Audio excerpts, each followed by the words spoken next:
Hey, you've seen those crazy X-Games snowmobilers, but you know what's even crazier? Is hiring one to take you to the backcountry of Alaska.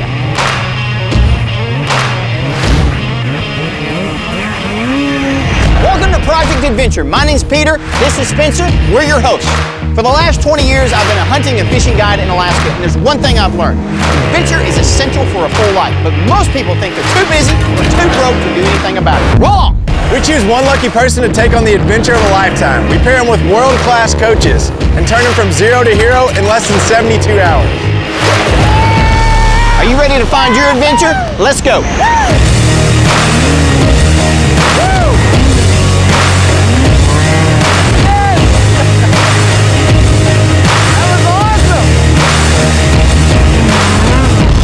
On this adventure, we're taking Chuck Cooper to Valdez, Alaska for the most epic deep powder mountain sledding in the world. I used to hunt those for a living. First time to Alaska? Yep, first time. Can't believe I'm here. It's exciting. Chuck is 42 years old. He has a wife and 3 young boys, and he's also a PE teacher in Auburn, Alabama.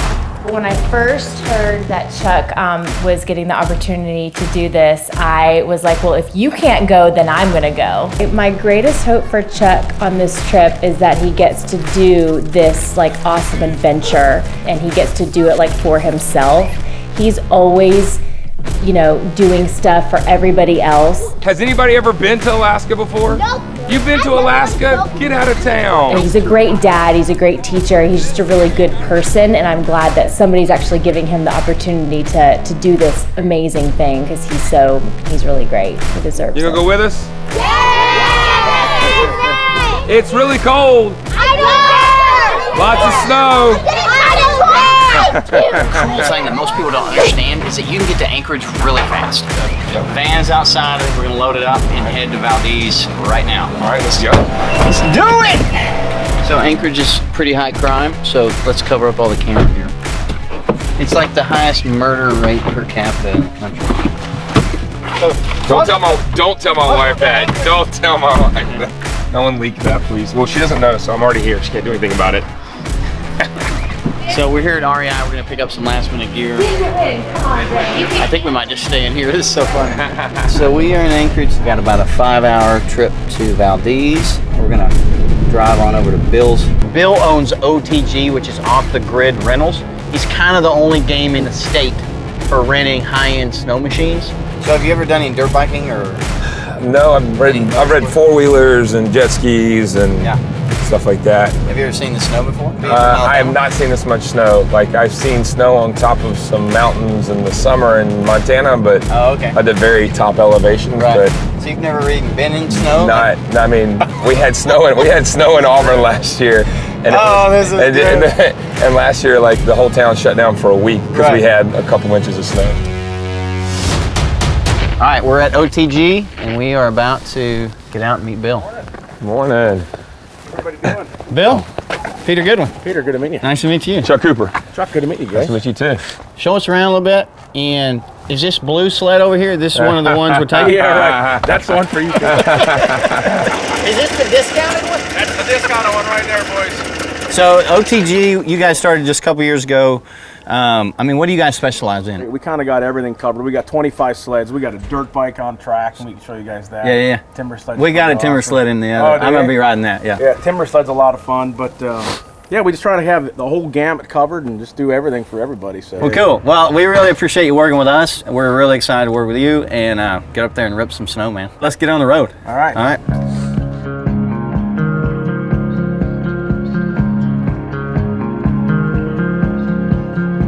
We're gonna run in here and get a burger. Apparently they got the best burgers in this part of the state, so considering they're probably the only restaurant in this part of the state, that's probably a good chance it's true. 25-cent coffee. Peanut butter and jelly sandwich for $60. Cup of Joe, 25 cents. So it all evens out. What can I get for y'all? What's the peanut butter and jelly? Bread, peanut butter, For jelly, $60. bread. Did you ever sell any? On occasion, you know, people get adventurous, whatever. We have to make up for the quarter cup coffee, guys. Come on. That's what I said. Right there. And so we are in Eureka on the side of the road. We're shuffling sleds. So tell me what happened. So we were playing catch up after my van broke down.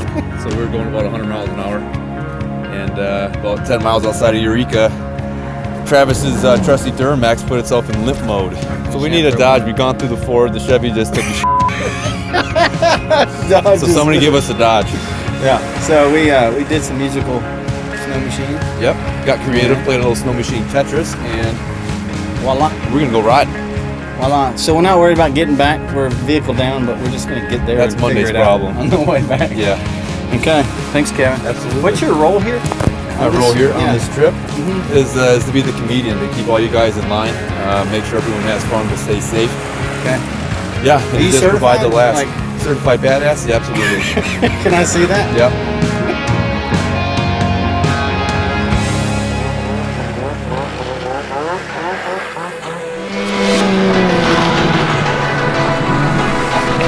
Where am I? We're still kind of in civilization here. Yeah. And the chance of death is low right now. Right now, right. It's going to be increasing every hour from here until we hit this. I mean, the mountains are big. The air is cool. What are you thinking? Dude, the fresh air just hits you when you get here, and the closer we get to doing this, the more butterflies I kind of get in my stomach a little bit. You know, you don't really think about the getting there part of it. Like that's an adventure in itself. That's part of the journey. Seeing the whole mountain range as we come in, like just mountain after mountain after mountain.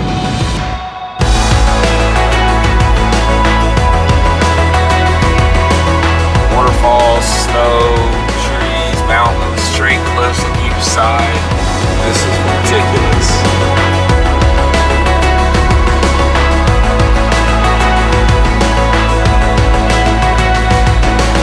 We made it to Valdez. It is about 6 o'clock at night. We're gonna grab some grub and hit the slopes first thing in the morning and go get it. So no sleep for you tonight. No sleep, no sleep. All right, so we're looking at the weather this morning. It is about 80% chance of precipitation. Who knows? It's Alaska. It changes every 15 minutes. But something else, Chuck, I was looking at was the avalanche report. You want to check this out? So this is the avalanche report. These are how many actual avalanches in the last couple weeks here. Right there. Yeah. This is Thompson Pass. So there has been some avalanches up in here. So we just got to be careful to stay off the steep slopes. I'm gonna keep me safe though, right? Yes, but there's always a risk, so just be smart. So we're heading up to Thompson Pass. The main thing we're worried about is flat light. When you have flat light conditions with snow, you cannot see any definitions. So basically, if you have a ravine or a hole or a big bump and you're going 70 miles an hour, you can really hurt yourself. So flat light is the enemy. So we're really hoping that the sun peeks through just a little bit to give us some shadows.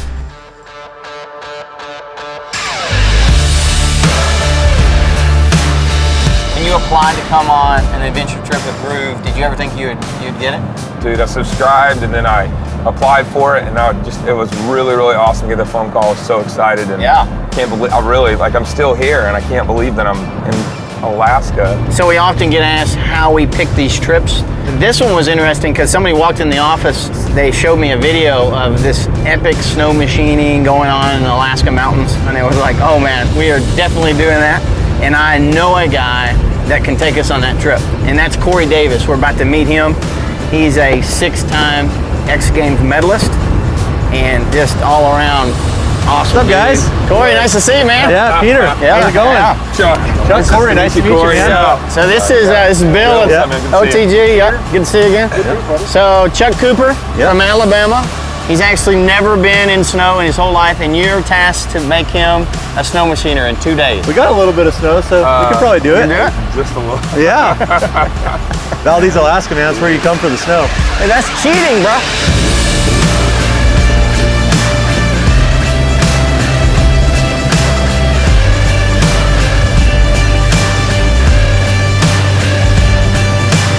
I grew up racing. Ended up racing for Factory Arctic Cat, living in northern Minnesota, and I just kind of lost the passion for racing, I guess. Just kind of was bored with it, and I really missed Alaska. I missed the mountains. I missed doing stuff like this. So I saw freestyle as a way to, it's something I've always enjoyed, is showing off, and essentially what freestylers are showing off. So I started practicing freestyle and training for that and started doing X Games and all that kind of stuff. Yeah, and how long ago was that? I've been going to X Games since I was 16. The first few years I went for racing, and then after that it's been for freestyle or speed and style or various other events. Right. All right, Chuck, this is your new sled, dude. It's a new Arctic Cat Alpha. It's got 800 cc's, it's like 165 horsepower. This thing's a ripper. That's for beginners? This is not for beginners, but you're from Alabama, so we figured we'd throw you on it and see what happens. All right, let's go, man. Sure. You nervous? Now I am. Okay, good. So Peter, what is this? This is called a snow bike. It's a modified dirt bike. I like it because it's like motorcycling or dirt biking without all the consequences. Because you fall and you go into powder. Except for today, it's hard as a rock out here. It'd be quite painful. Okay, I can't believe, look around you, where we're at and what I'm about to do. I could never, ever dreamed I'd be doing this. This is crazy. So today we're going to focus on training, get Chuck familiar with riding sleds. It's not really similar to anything. It's not a dirt bike, it's not a four-wheeler. It's kind of its own thing. Okay, cool. So talk to us a little bit about safety and what we should watch out for. I mean, the machines are like high powered. Yep. What do we need to do? I mean, obviously like the basics of like, you know, good gear and protective gear, helmet, boots, snow gear, so you're not getting soaked and wearing cotton and jeans and stuff like that. You know, we're gonna stay safe and flat, but as a rule of thumb, no matter when you're riding, Avi gear is a necessity. So beacon, probe, shovel. So I got my beacon here, and I can check and make sure. You always want to have it on your person. So this should beep when I get close to him. There we go. So his beacon's working. We're not going to have that situation here where we're going to be training at, but you know, going maybe tomorrow. Yeah, going farther in the backcountry. You know, as far as riding the snowmobile, I think we just take it slow, get used to kind of what it feels like. The snow's nice and soft today, so if you do take any spills, I don't think it's going to be, it's not going to be life-changing, I don't think, so. When you take some spills. Tuck and roll? Yep. Right. Ball up. Ball up, okay. And so, yeah, we'll just focus on training today, and then tomorrow we'll get out and do the expedition. Sweet, and that's to a glacier somewhere? Yeah. Okay. Well, I mean, Mother Nature's got to provide, but yeah, no doubt. we're gonna get somewhere cool one way or the other. Cool, let's do it. Let's go do it, man. Right to the waist.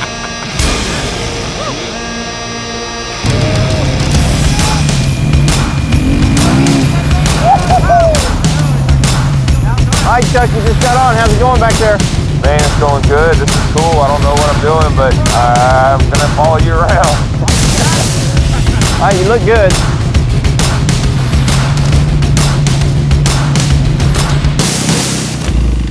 Look like you kind of had the basics on the way over here. Yeah, that was fun. Like you said, it's a little mixture of everything, and the turning was kind of sketchy sometimes, and then giving it the gas sometimes that was kind of hard. Yeah, so kind of the next thing, I mean, turning on flat ground just like that is, for going down a trail or whatever. When you get off and you're in fresh snow, there's a move kind of called it's called a carve. So you're getting the sled on one ski and using that. It's a little weird. So it's almost like you're turning right to turn left. So you're gonna like shift the weight of the sled and go like that. And you're actually gonna be using the tail of the left ski as a rudder to go, but it's turned up to the right. So not something you wanna do on a trail, but on fresh snow, it's more like playing around, but it also is useful for getting into zones. So you don't have to turn it back to the left at all, you just keep it turned. You keep it in there, and that's gonna turn me. It's just like a rudder on a boat is what's using you to turn. And then the monorail skid here that we have in our sleds makes the skid frame so much narrower and allows the sled to pivot easier. So it's a great sled to learn on. Gotcha. Yeah, it's really easy. Yep. Well, why don't I go show you how to do it? Sweet. All right. Awesome.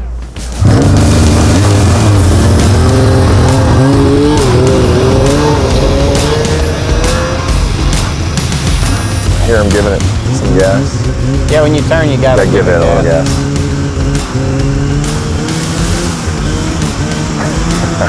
And that's when I fall off right there. That's just balancing out the sled is all he's doing, right? Oh, look at that. Sticky snow.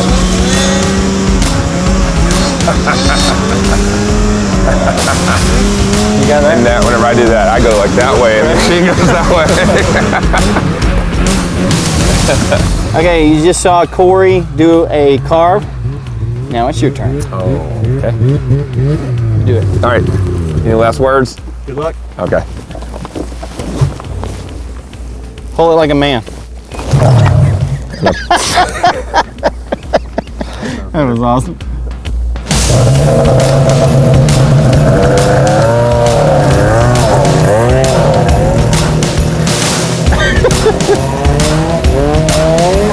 Yes!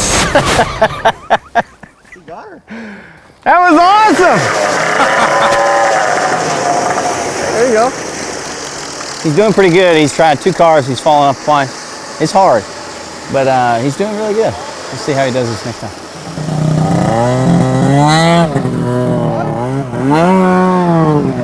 Nope. Oh, worst case scenario. Good tuck, man. Tuck and roll. There Textbook. you go. There you go. There you go. Getting it? Might be trapped in that creek bottom forever though. Yeah. I'm not getting out of there.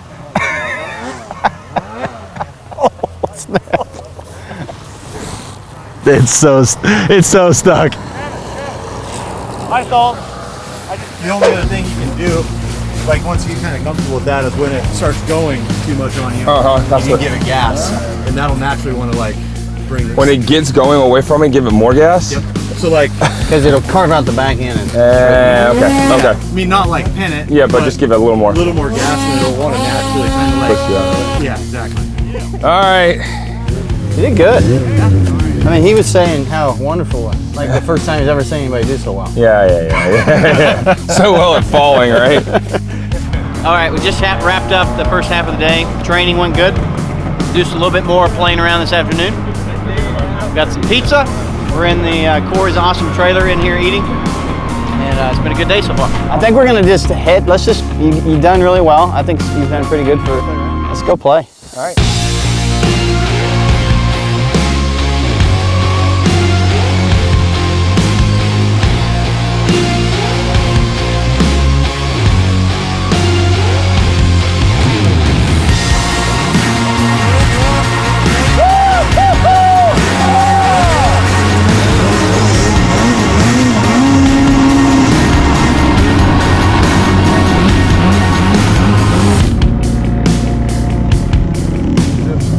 Having a blast, dude. This is awesome. Figuring it out.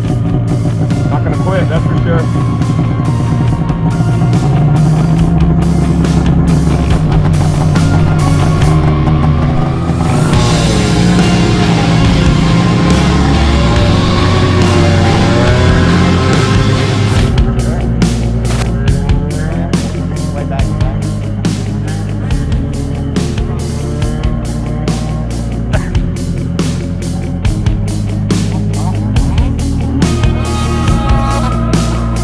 So, Cory, we're done with training for the day. We're back loading up the machines, and Chuck's like, guys, I hadn't had enough. Like, I want to jump. Hey, he's up there building himself a jump. I thought y'all were gonna let me jump. I didn't want to go yet. That's awesome, man.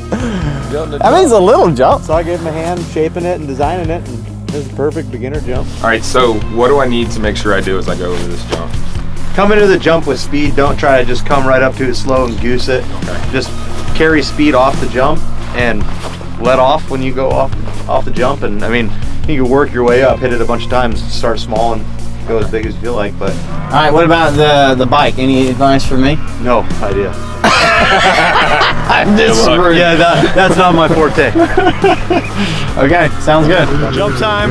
What we're gonna do is we're gonna push up a little snow right here so that he can hit this jump right here and then land on the downhill side.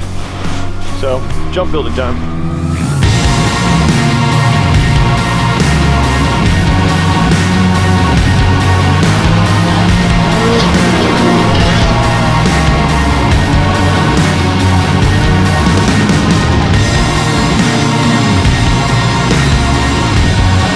Just gonna send it.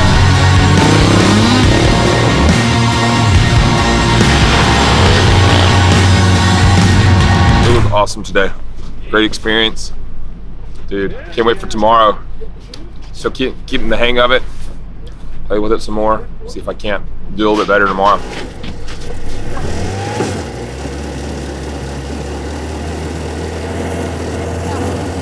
Oh yeah. Oh. right, guys, that's the end of day 1. Training day is over. Expedition day starts tomorrow. I'm a little bit slower this morning getting up, a little bit sore. That's good, I'm ready to go. Let's go, day 2.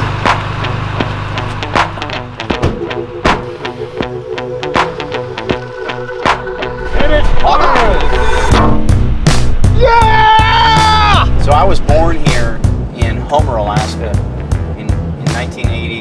In Alaska, we refer to the lower 48 as America. So they moved to America because we consider ourselves a little different. They moved to America when I was 5, but they started shipping me back up here when I was 12, and I lived with my uncle, who was a bush pilot and owned a lodge, and I started guiding for him right out of high school. So I lived here full time, and then met my wife at Auburn actually, and she was a veterinarian or finishing vet school, and somehow I convinced her to move up here full time, and we moved out to the bush, so about an hour-and-a-half flight from Anchorage, southwest, and the only way in and out was airplane. And so we had an airplane parked in front of our lodge, and yeah, we grew up there, had all my children out there except for one, and we just moved down to Tennessee 2 years ago. So I had to start doing something. Something, I mean, my whole life was adventure for a long time, and then it turned. It's kind of hard to go from this to the mountains of Tennessee. Right. Well, yeah, the foothills. Foothills. Training day yesterday, that went awesome. Yeah. Exceeded expectations. Thanks. So today we're gonna put all that stuff that you worked on yesterday, carving, side hilling, all that stuff, and we're gonna go out to the glacier. I got word there's an ice cave back there, so cool. Yeah, go check out some really old ice. Yeah, man, I'm excited. You ready? I am. All right, let's go. I am Darth Vader. I can do a donut.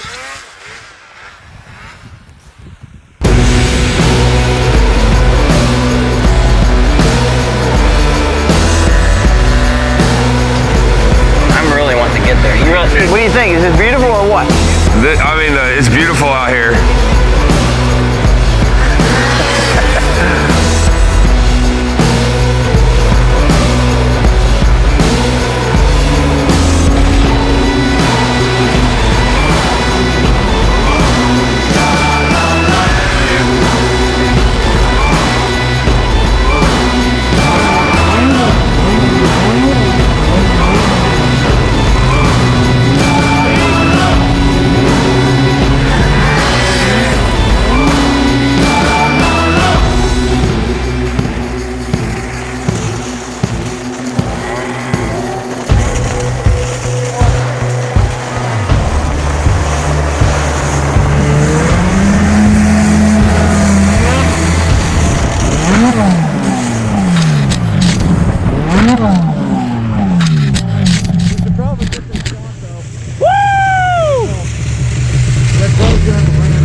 Yeah, I'm fine. I need a minute.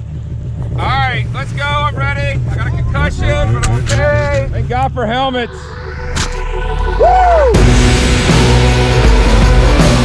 Just up here a little bit, we're going to be going across the glacier fed lake, and there's some overflow on it, so it looks like aqua blue. It's just a little bit of overflow. I went and looked at it already, so don't panic if you get into some water. Kind of like driving on ice, don't like jerk. Yeah, none of this. Just try to hold the bar straight and stay on the tower.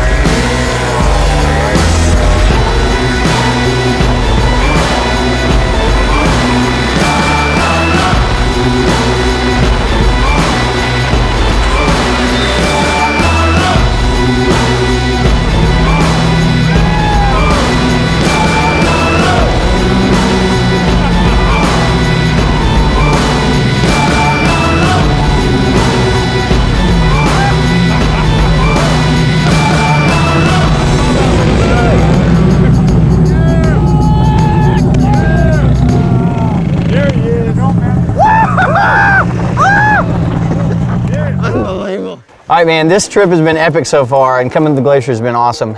If someone wanted to get into snow machining, what would you suggest? I mean, the easiest thing to probably do is to get in touch with somebody, like if you're in Alaska, get in touch with Bill. I mean, he'll gladly, show you how to ride and teach you the basics and, make sure you're safe, and he can guide you and take you out to places like this. I mean, if you're outside of Alaska, those places exist all over. So, I mean, really, there's rental places, and make sure it's something that you want to do, you know, I mean, versus just going out and buying a, you know, $12,000 sled. Right. You know, get your feet wet and see what they're like, and rent one, and you know, most of those rental places are going to run through the safety with you. Right. So, snowmobiling in the lower 48, snow machining in Alaska, what's the difference? You know, it's sledding and snow machining in Alaska. It's snowmobiling in the continental, you know, eastern Canada. It's skidooing. And not exclusively, but you know, it's just kind of one of those things where it's the brand name is associated with it. So I found out a long time ago when I first started going out when I was in middle school that if I said snow machining, people thought I was talking about snowblower racing or something. So I just learned to adapt with my where I was at. You know, I'm pretty good at switching back and forth. Right. So if you were going to give advice to someone about facing their fears, maybe somebody watching this episode, what would it be? You know, if I related back to snow machining or snowmobiling, it's time on a machine or time practicing what you want to do is way better spent than trying to take like a big leap and do something that's going to hurt yourself, because when you're laid up with broken bones or whatever, you're sitting there, you're not getting any better because you're not doing anything. So I'm very, you know, cautious when I do stuff, and it's all calculated with me. I don't ever put myself in situations where I don't think I can do it. If I try something, I truly think I can do it. Right. And I have, you know, either practiced or have the skills to pull it off. Right. So, I mean, mistakes happen, but taking your time and doing things calculated, I think, is the best way to go about it. Right. Cool. As far as facing your fears, I mean, there's just some stuff that's scary.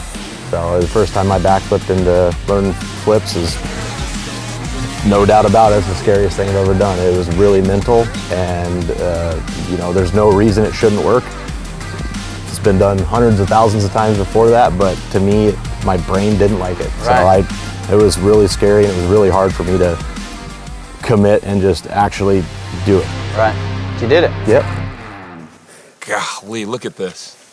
I told them a minute ago, I see why they do this, because this is just phenomenal. Nothing like it. This is amazing. There's a little hill, and a big hill. It was just a little one. It really wasn't that big. Cory jumped it before, so I was like, I can do that, dude. Cory can do it, I can do it. And I hit it, and I went over the handlebars. You can see it. It bent the metal bracket that was holding my handlebars in place. I have a concussion now. Man, overall, you crushed it today. Thanks. Absolutely. I mean, going from never been on a snow machine, never been in the snow, to jumping a snow machine, pretty good, dude. Thanks. I mean, for a guy from Alabama. Alabama boy. That's right. Just getting out here on the snow with everybody, the guys here are awesome, just making me feel at home. I mean, it's amazing the people here. Just, I mean, like, they want to, you know, help you out and make you better and push you. And why would you not want to be out here? This is gorgeous land. The machining itself, it takes a little bit of learning, but I mean, it's no different than anything else you do in life. You got to try it and figure it out. You can't quit. Right. See you next time.